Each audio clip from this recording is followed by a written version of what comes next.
What's up, guys? This is Chris from DraftDashboard.com. Here are my DFS picks for NFL Week 16. Final look.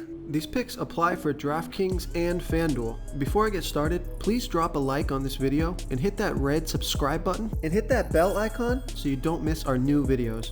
In this video, I'm going to go over my top picks for this week's NFL slate. And if you stick around to the very end of this video, we'll use the Draft Dashboard tools to make a DFS lineup using the picks we just made. Okay guys, NFL Week 16. Let's take a look at the quarterback position.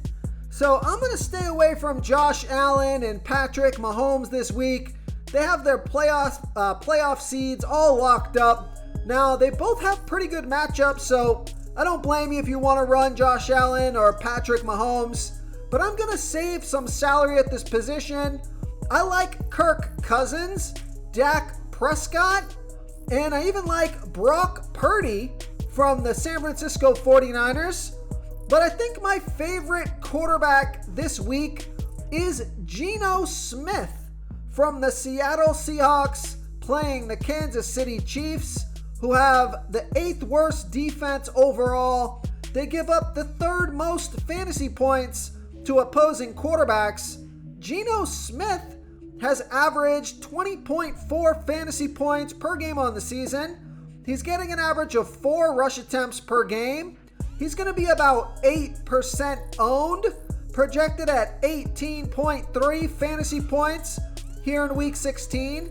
He's only $5,800 DraftKings salary, $1,800 more on FanDuel. Vegas thinks there's going to be 49.5 points scored in this game, and they have the Seahawks trailing by 10. So Geno Smith has scored 15, 23, and 28 fantasy points in the last 3 games. He got 1, 3, and 2 rush attempts in those games. So I pretty much like everything about this pick. He's been a consistent producer this season. He's got good wide receivers, good offensive weapons. He's got a fantastic matchup this week, high scoring game, and what should be a passing game script, as the Kansas City Chiefs probably will have the lead throughout this game, or a good portion of this game.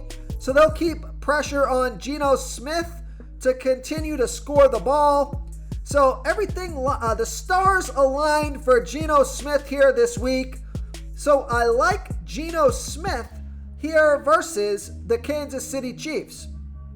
Now I also like Daniel Jones. He's got a good matchup here versus the Minnesota Vikings.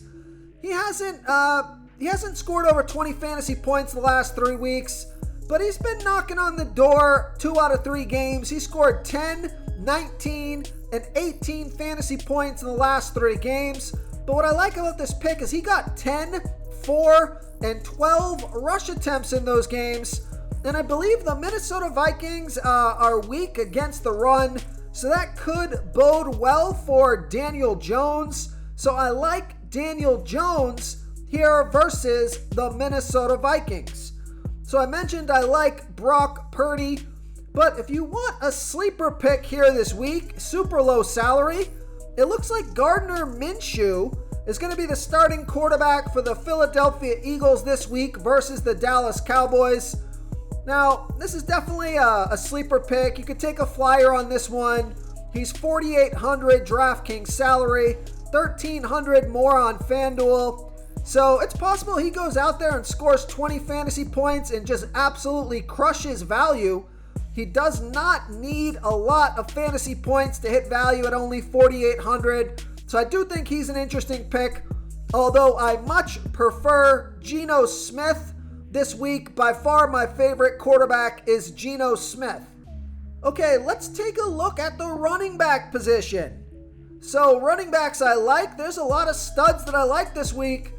My favorite stud is Derrick Henry, followed by Saquon Barkley, Dalvin Cook, Alvin Kamara.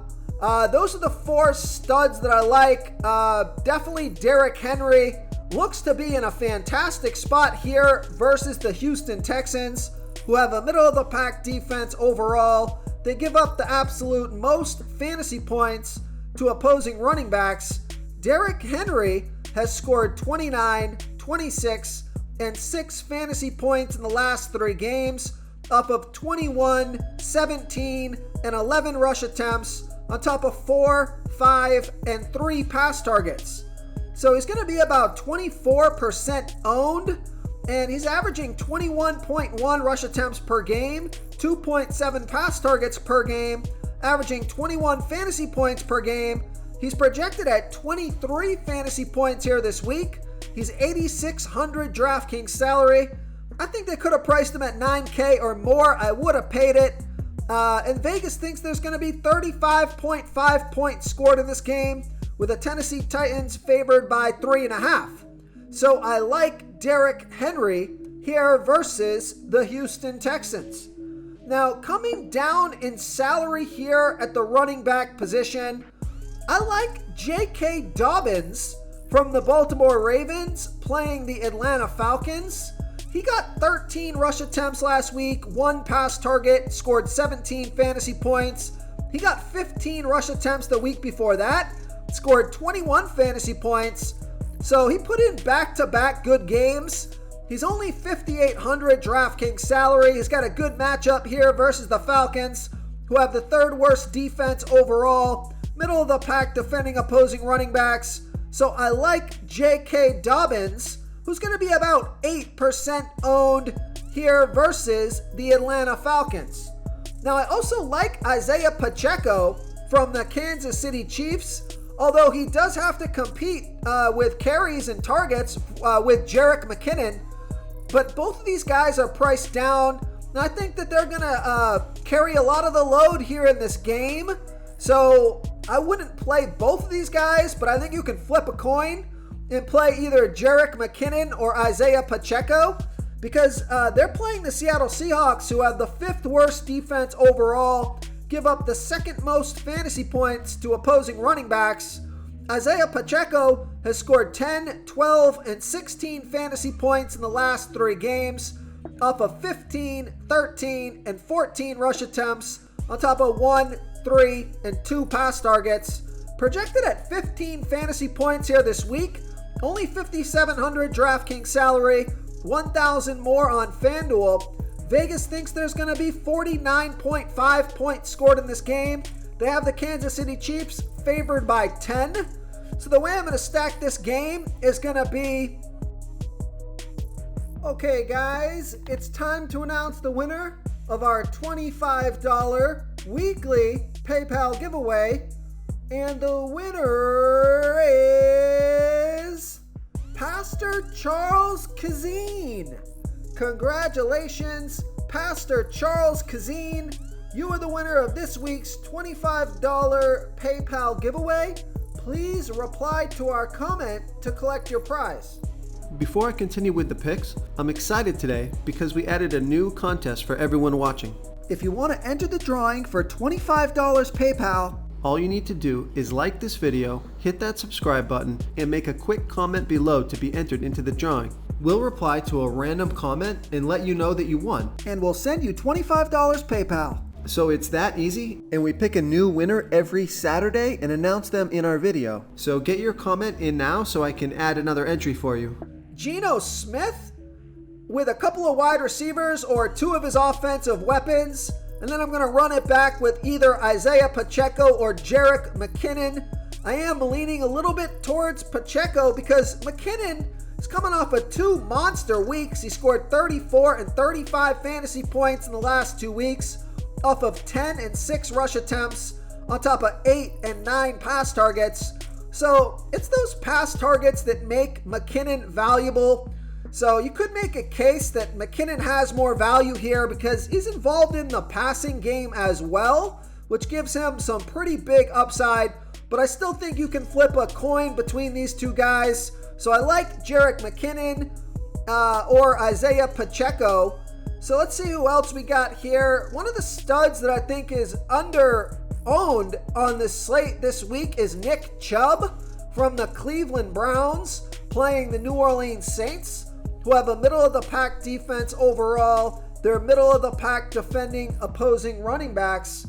Nick Chubb has averaged 18.1 fantasy points per game on the season, getting an average of 18 rush attempts per game, 2.1 pass targets per game. He's going to be about 3% owned, projected at 16 fantasy points here this week.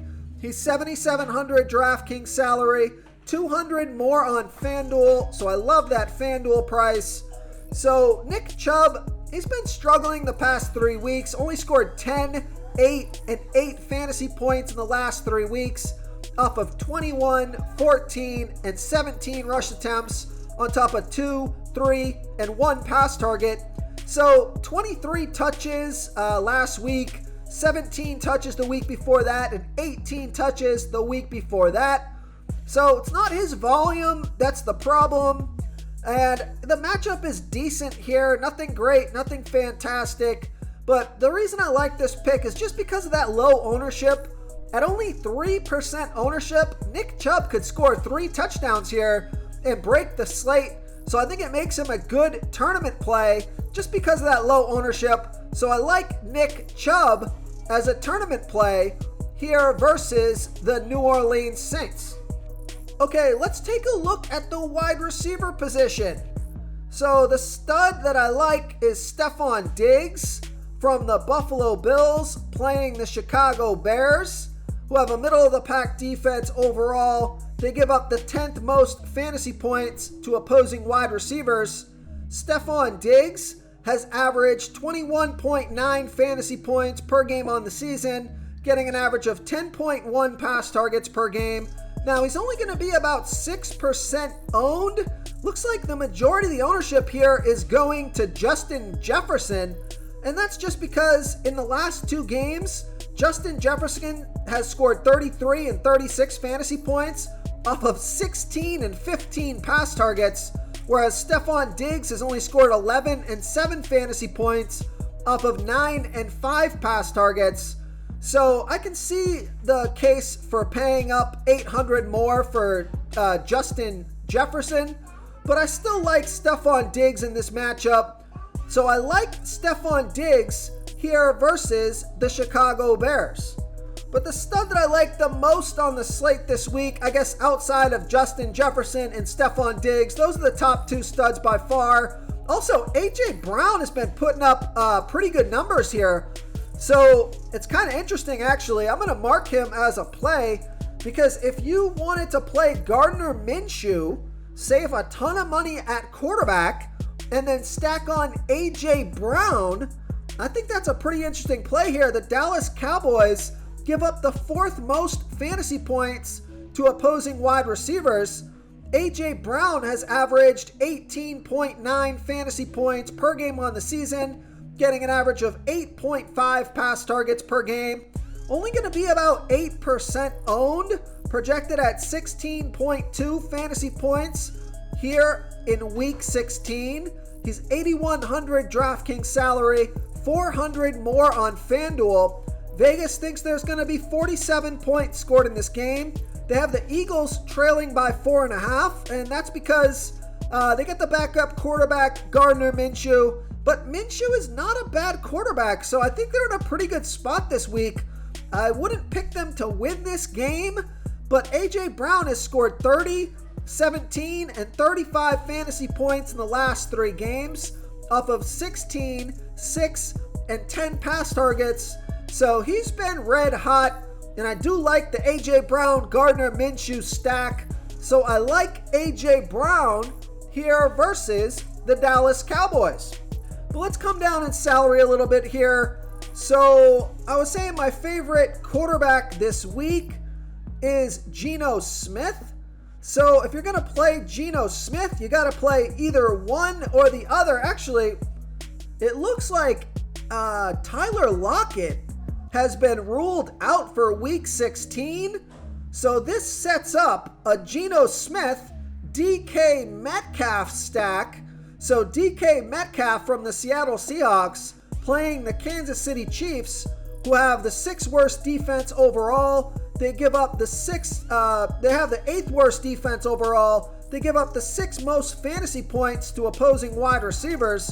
DK Metcalf has averaged 15.1 fantasy points per game on the season, getting an average of 8.5 pass targets per game. He's been on the field for 81% of the snaps, going to be about 22% owned, projected at 16.2 fantasy points here this week. He's 7,100 DraftKings salary, 900 more on FanDuel. DK Metcalf has scored 13, 18, and 30 fantasy points in the last 3 games, up of 9, 10, and 8 pass targets. So now without Tyler Lockett, he could be a target monster here this week, pick up an extra few targets, and this is a great game script and matchup for DK Metcalf. We know Vegas thinks there's going to be 49.5 points scored in this game, with the Seattle Seahawks trailing by 10. So I like DK Metcalf here versus the Kansas City Chiefs. Real quick, guys, I got great news. For a limited time, we're offering a full 30-day trial to Draft Dashboard. You can try all the tools for NFL. NBA is right around the corner. This is a great time to get in and try everything for 1 month. The tools are all about saving research time. You can see the last 3 games, the fantasy points per game, the targets they got per game, so you can see how involved they are in the offense, the rushes they got per game. Seeing all this stuff on one screen helps you save time and make better picks. Oh, and if you're tired of doing research every day, we just added a cheat sheet that shows hand-picked plays for the slate. No confusing stat lines, no headaches, just a simple cheat sheet that shows the absolute best players for your lineups. Another wide receiver that I like is Amari Cooper from the Cleveland Browns, playing the New Orleans Saints, who have a middle-of-the-pack defense overall, middle-of-the-pack defending opposing wide receivers. Amari Cooper has averaged 15.2 fantasy points per game on the season, getting an average of 8.2 pass targets per game. He's been on the field for 84% of the snaps, and I like this pick because he's only going to be about 2% owned. He's got Deshaun Watson throwing him the ball, projected at 11.5 fantasy points here this week. He's 5,900 DraftKings salary, 800 more on FanDuel. Now, Vegas thinks this is going to be a low-scoring game. Only 32 points scored in this game, with the Browns favored by 3. And Amari Cooper, nothing great the last 3 weeks. Scored 10, 6, and 8 fantasy points in the last 3 weeks, off of 6, 7, and 9 pass targets. So I like Amari Cooper here versus the New Orleans Saints. And if you're looking to save some salary at this position, I like Darius Slayton from the New York Giants, playing the Minnesota Vikings, who have the second worst defense overall, give up the 3rd most fantasy points to opposing wide receivers. Darius Slayton has averaged 8.9 fantasy points per game on the season, getting an average of 4.8 pass targets per game. He's going to be about 11% owned, projected at 10.7 fantasy points here in Week 16. He's 5,200 DraftKings salary, 1,100 more on FanDuel. Vegas thinks there's going to be 49 points scored in this game, with the Giants trailing by 4.5. So Darius Slayton has scored 7, 6, and 15 fantasy points in the last 3 games, off of 7, 3, and 8 pass targets. So I like his matchup. Price tag is decent here. I think it's a good value play in a high-scoring game. So I like Darius Slayton here versus the Minnesota Vikings. Okay, moving on to the tight end position. I like Mark Andrews from the Baltimore Ravens, playing the Atlanta Falcons, who have the 3rd worst defense overall, give up the 4th most fantasy points to opposing tight ends. Mark Andrews has averaged 13.1 fantasy points per game on the season, getting an average of 7.6 pass targets per game. He's been on the field for 82% of the snaps, going to be about 7% owned, projected at 12.4 fantasy points here this week. He's 5,500 DraftKings salary, 900 more on FanDuel. He scored 6, 4, and 9 fantasy points in the last 3 weeks, off of 7, 6, and 7 pass targets. So he's getting plenty of volume here, and it's a good matchup. So I like Mark Andrews here versus the Atlanta Falcons. Now I also like TJ Hawkinson, who from the Minnesota Vikings, playing the New York Giants, who have a middle-of-the-pack defense overall, middle-of-the-pack defending opposing tight ends. TJ Hawkinson has averaged 12 fantasy points per game on the season, getting an average of 7.1 pass targets per game. He's been on the field for 87% of the snaps, going to be about 16% owned, projected at 10.9 fantasy points here in Week 16. He's $4,900 DraftKings salary, $1,100 more on FanDuel. Vegas thinks there's going to be 49 points scored in this game, with the Vikings favored by 4.5. So TJ Hawkinson has scored 8, 13, and 7 fantasy points in the last 3 games off of 9, 8, and 6 pass targets. And my case for TJ Hawkinson is that even though the Minnesota Vikings have their playoff seed locked up, remember TJ Hawkinson joined the Minnesota Vikings midway through the season, so they're not going to let him rest here. They're going to want him out there getting his reps, learning the playbook. So out of all the Minnesota Vikings players, I feel most comfortable with TJ Hawkinson here versus the New York Giants. Now I also like Noah Fant from the Seattle Seahawks here, but it looks like he was limited in practice on Thursday. But if he does play without Tyler Lockett, I think that's going to bump his usage rate up. He should get an extra few targets there. So I like Noah Fant from the Seattle Seahawks at $3,400 DraftKings salary if he's good to go this week. So keep an eye on that. If you want to try all these daily fantasy tools for yourself, click the link in the description below this video or just go to draftdashboard.com. You can use our DFS lineup optimizer to build quality lineups using our picks and your own custom player pool. Click the link in the description below this video and try all these daily fantasy tools right now. Thanks so much for watching. Oh, and don't forget to subscribe to this channel and hit that bell icon so you can get instant updates whenever we post a new video. Thank you so much for watching, everyone. If you enjoyed this video, please smickety smash that like button and subscribe to the channel if you haven't already. Oh, and please comment below with your favorite player for this NFL slate. I love to hear what you guys have to think. Thanks again and good luck.